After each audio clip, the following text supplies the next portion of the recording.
This presentation is over school safety. It will go along with the 2 handouts that I've emailed out to you. So first of all, what is school safety? School safety is the task of keeping all members of the school community from harm. Members of the school community can include the students, the teachers, the administration, basically anyone involved in the school. Policies and practices to keep harm from the school and community are put in place so that the school remains safe.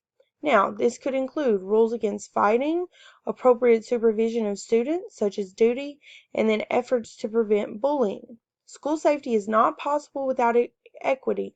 That is why it's important to treat all students fairly and all teachers fairly. Why is school safety important? First of all, it's a prerequisite for learning. The welfare and the safety of the school community is a primary concern of the administration. Without students knowing this, they cannot learn. Without teachers knowing this, they cannot teach effectively. That is why it is so important for the school to be a safe environment. Now, the school district responses can include increased security, such as security cameras, security guards, school resource officers, locked doors during school hours, and zero tolerance policies. That is how the school district tries to keep the schools safe. Now, zero tolerance is defined as a policy that mandates predetermined consequences for specific offenses, regardless of the circumstances, regardless of the student's disciplinary history, and regardless of the age of the student. Zero tolerance policies make a clear and consistent message that school officials are still in charge. And then also, so far, courts have been supportive of zero tolerance policies as long as the administrators have followed the handbook and the laws regarding the situation. The following slides are going to deal with student victimization, and I'll get into those in just a second. But I need you guys to know that student victimization can occur in the classroom, in the hallways, on the playground, in locker rooms, at school-sponsored events, in cyberspace, social media, or through a cell phone. They can be perpetrated by peers, older students, or adults in the school. So basically, anyone that the student comes into contact with can cause them to be a victim. If a student becomes a victim, then they will experience falling grades, increased absences, failure to develop positive self-esteem, even if the teachers are working with that student. They'll develop withdrawal, depression symptoms, and suicide thoughts. Now, sexual harassment is also something that can cause the students to be a victim. So that is defined as any unwanted or unwelcome behavior of sexual nature, such as sexual advancements, requests for sexual favors, or sexual violence. Sexual violence includes sexual assault and coerced sex. So any of that does fall under sexual harassment. There are 2 main types. One is quid pro quo harassment.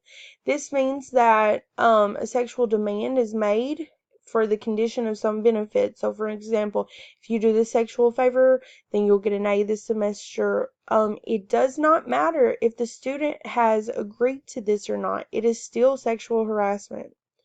Also, the other type is the hostile environment harassment. This happens when harassing becomes so severe, so persistent, and so persuasive that it affects the student's ability to participate or benefit from the educational program that they're trying to participate in. It can be created by anyone in the school community. So it could be created by peers, adults, administration, teachers, anyone. Title IX protects the students from sexual harassment in all school programs or activities, no matter who the harasser is. So that means that the school is liable for the behavior, even if it's by a teacher or an administrator or a custodian or another student, the school is still liable for that. The Office of Civil Rights is who enforces Title IX.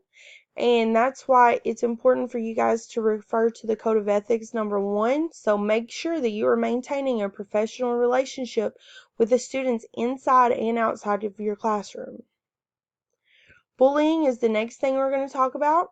So many times it's just peer bullying. So most of the time it's just someone that they deal with on a day-to-day basis, the same age as they are, that is bullying them. It can create a hostile environment. It can also include social exclusion, intentional damage to personal property, hate-filled language, graffiti, and rumors. There has been a link between school bullying and school shooters, so that is important to know. So that's also why it's important that there are policies put in place so that bullying does not occur.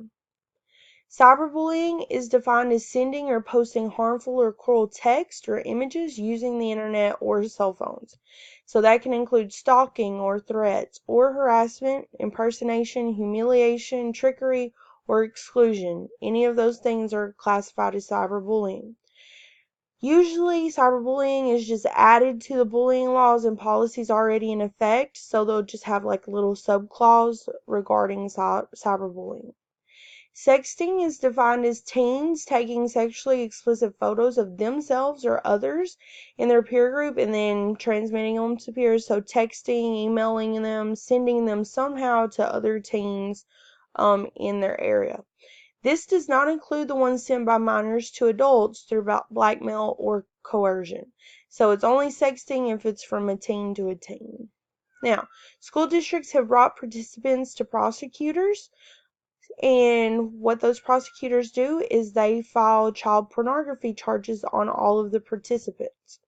So, sexting is a form of cyberbullying, and it can create hostile environments.